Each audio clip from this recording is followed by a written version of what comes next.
Hello everyone, welcome to Lavanya Moise another blog. I hope you guys are well. Durga পূজা তো শেষ হয়ে গেল, but আমি মনে করি আমরা কেউই এখনও পূজার রেশ কাটিয়ে উঠতে পারিনি। তো আমি আজকে আমাদের সপ্তমীর রাতটা আপনাদের সাথে শেয়ার করার জন্য চলে এসেছি। সপ্তমীর রাতে আমরা আসলে নারায়ণগঞ্জের উদ্দেশ্যে রওনা দিয়েছিলাম। আমরা একটা ওভার ভাড়া করেছিলাম।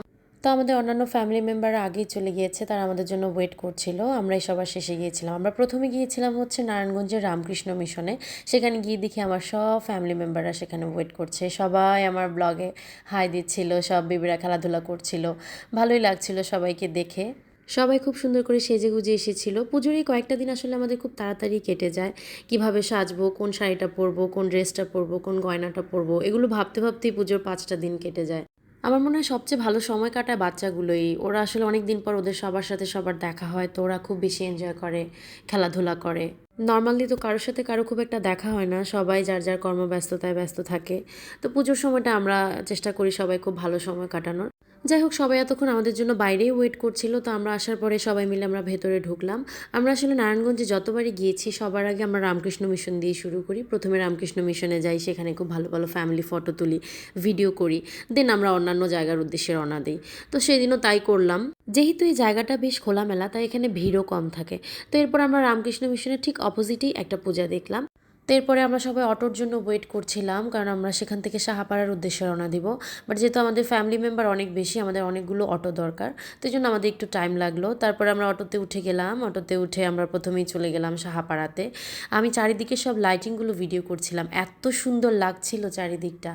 পুজোর সময় আসলে নারায়ণগঞ্জ শহরটা আমার কাছে একটু বেশিই ভালো লাগে। চারিদিকে এত সুন্দর সুন্দর লাইটিং থাকে, গেটগুলো এত সুন্দর করে করা হয়, খুবই ভালো লাগে। তো আমি আমার যাকে বলছিলাম আমাকে একটু ভিডিও করে দেওয়ার জন্য। এরপর আমরা লাইনে দাঁড়িয়ে গেলাম, কারণ সাহাপাড়া ঢুকতে হলে বিশাল একটা লাইন পার করতে হয়। তো লাইনে যাওয়ার আগেই আমরা, এটা মেবি উকিলপাড়া ছিল, আই এম নট শিওর। তো এই ফাঁকে আমরা এই ঠাকুরটাও দেখে নিলাম। এখানে খুব সুন্দর একটা শো হচ্ছিল।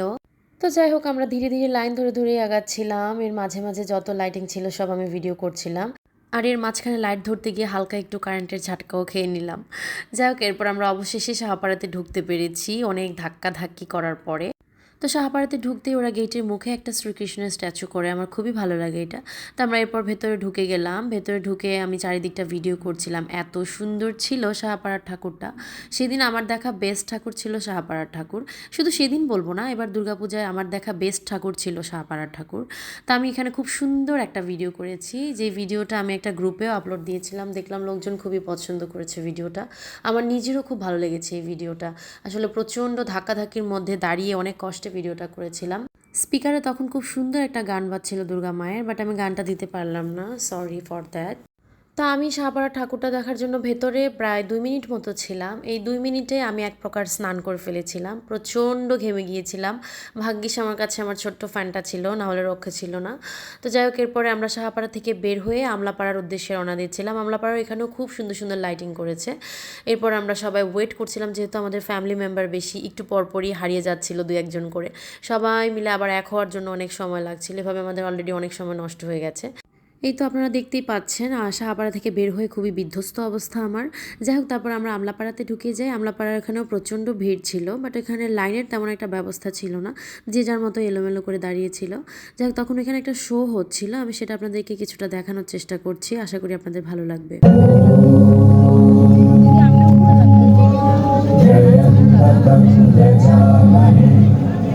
এরই মধ্যে 16 বছর আয়ুষ্কাল পূর্ণ হলো মার্কণ্ডেয় মুনির।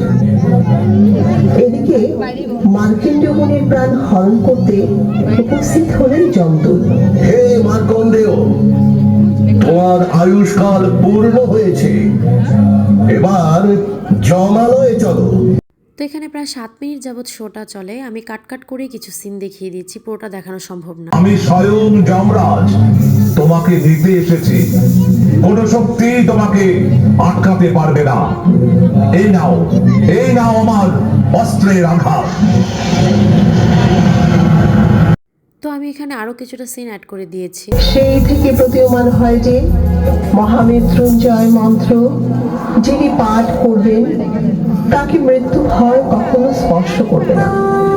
তো এই তো এরপরে শোটা শেষ হয়ে যায়। এরপরে আমি পুরো ডেকোরেশনটা খুব সুন্দর একটা ভিডিও করে নেই। আমলাপাড়ার ঠাকুরটাও খুবই সুন্দর হয়েছিল, যদিও মা মানেই সুন্দর, দুর্গা মায়ের জন্য আমরা একটা বছর ওয়েট করে থাকি। দুর্গা মায়ের মুখটা দেখলেই আমাদের মনটা ভালো হয়ে যায়। সো মা মানেই সুন্দর, সব পূজাই খুব সুন্দর ছিল, বাট ডেকোরেশনের কথা আর কি আমি স্পেসিফিক্যালি বলছিলাম। এরপরে আমরা আমলাপাড়া থেকে বের হয়ে যাই। আমাদের সবারই প্রচণ্ড ক্ষুধা লেগেছিল, বাচ্চাগুলোও সব বলছিল তাদের ক্ষুধা পেয়েছে। তো এই যে আমাদের ছোট্ট বুড়িটা কুটুকুটু করে হাঁটছিল। তা আমরা ঝুঁকে গেলাম সুগন্ধা রেস্টুরেন্টে। নারায়ণগঞ্জের সুগন্ধা রেস্টুরেন্ট আমাদের সবচেয়ে প্রিয়। আমরা যতবারই নারায়ণগঞ্জে যাই সুগন্ধাতেই খাওয়ার চেষ্টা করি। ওখানকার খাবার এত মজা যেটা আমাদের খেতেই হবে। তো ভেতরে প্রচণ্ড ভিড় ছিল, আমরা টেবিল খালি পাচ্ছিলাম না, যেহেতু আমাদের মানুষ বেশি। তো আমরা যে যেখানে জায়গা পাচ্ছিলাম সেখানে জায়গা রাখার চেষ্টা করছিলাম। এরপর আমি সাহিত্যকে খাওয়াতে বসে পড়লাম। সাহিত্যর অনেক ক্ষুধা লেগেছিল, ও রীতিমতো ক্ষুধায় কান্না করছিল। সুগন্ধার ভেতরে ছোট ছোট কয়েকটা অ্যাকোরিয়াম ছিল। সাহিত্য খাওয়া দাওয়া শেষে অ্যাকোরিয়ামগুলোর সামনে গিয়ে খেলাধুলা করছিল মাছগুলো নিয়ে। ও মাছ খুব পছন্দ করে এবং মোটামুটি প্রায় অনেকগুলো মাছের নাম বলছিল তখন। তো এরপর সবারই মোটামুটি খাওয়া দাওয়া শেষ। তো আমরা সেখান থেকে বের হয়ে যাই, কারণ তখন অলরেডি রাত 12:30 বেজে গেছে। আমাদেরকে আবার ঢাকাতে ব্যাক করতে হবে। তো আমরা একটু তাড়াহুড়োই করছিলাম। আমরা তাড়াহুড়ো করে বের হয়ে গেলাম। বের হয়ে গিয়ে সবাই বাই বলছিলাম। এই যে মুগ্ধবাবু, ও পড়ে গিয়েছিল, ঠোঁটটা খুব ভয়ানকভাবে ফুলে গিয়েছিল। তো আমি আবার ওর একটু ভিডিও করছিলাম। যাক, এরপর সবাইকে বাই বললাম। তো এই ছিল আমার আজকের ব্লগটা। আশা করি আপনাদের ভালো লেগেছে। দেখা হবে নেক্সট ভিডিওতে। ততক্ষণ সবাই সুস্থ থাকবেন, ভালো থাকবেন। Tata, bye bye.